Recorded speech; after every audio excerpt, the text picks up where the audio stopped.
5e siècle avant Jésus-Christ, Athènes brille dans son âge d'or, triomphant des Perses lors des guerres médiques. Sous Périclès, la démocratie s'épanouit, faisant de la cité un phare intellectuel et artistique du monde grec.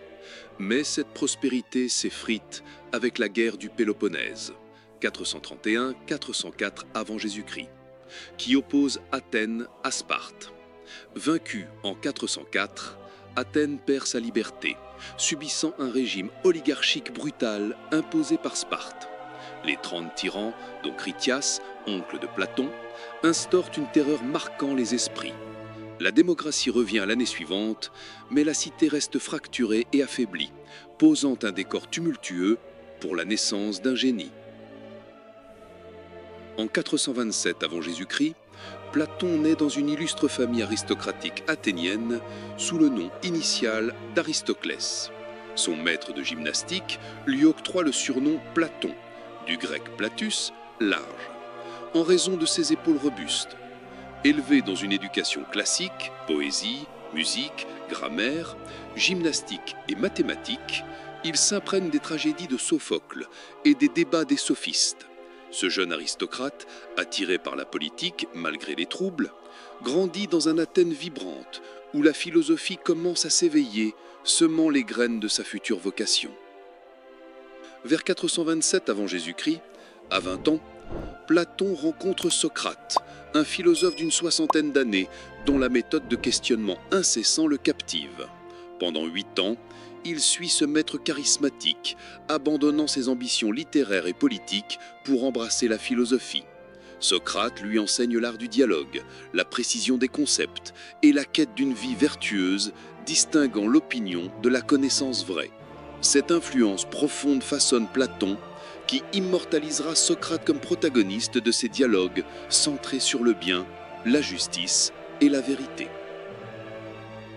En 399 avant Jésus-Christ, la condamnation à mort de Socrate pour impiété et corruption de la jeunesse bouleverse Platon.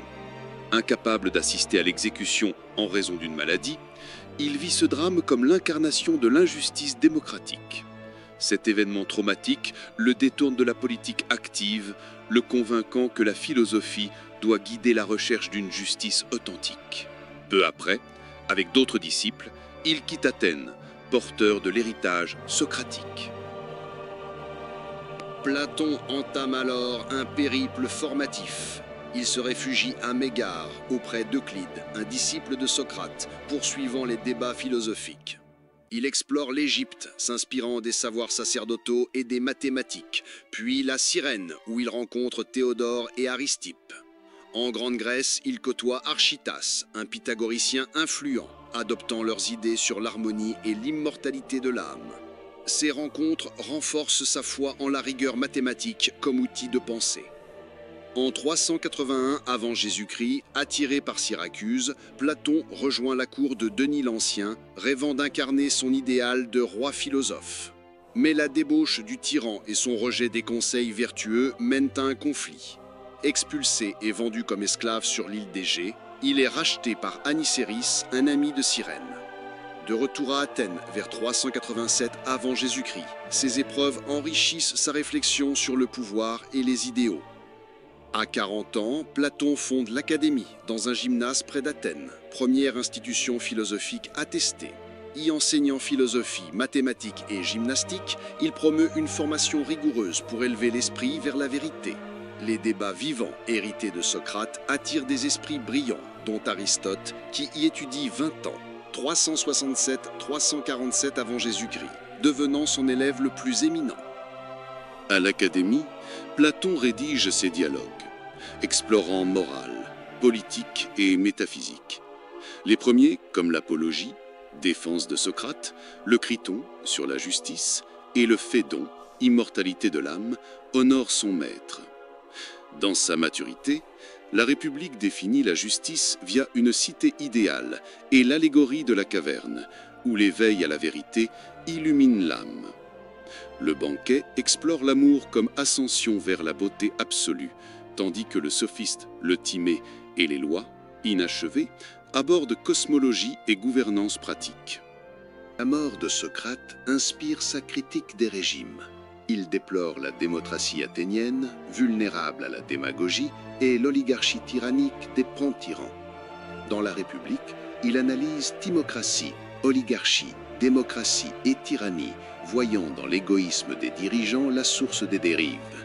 Face à cela, il propose le roi philosophe, un sage formé à la vérité pour guider la cité vers le bien commun. Cette idée repose sur sa théorie des idées.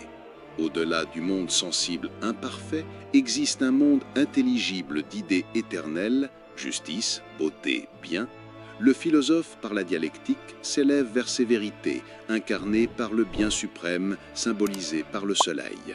Seuls ces esprits éclairés, maîtres de leur passion, peuvent gouverner juste. Platon dirige l'Académie jusqu'à sa mort, 348-347 avant Jésus-Christ, vers 80 ans, entouré de disciples. Son neveu Speusippe lui succède, prolongeant l'école pendant des siècles. Son influence, via le néoplatonisme, Plotin, les théologiens, Saint-Augustin ou la Renaissance, Marcille-Ficin, traverse les âges. Aristote, son élève, s'en émancipe pour fonder le Lycée, mais leur lien reste indissociable.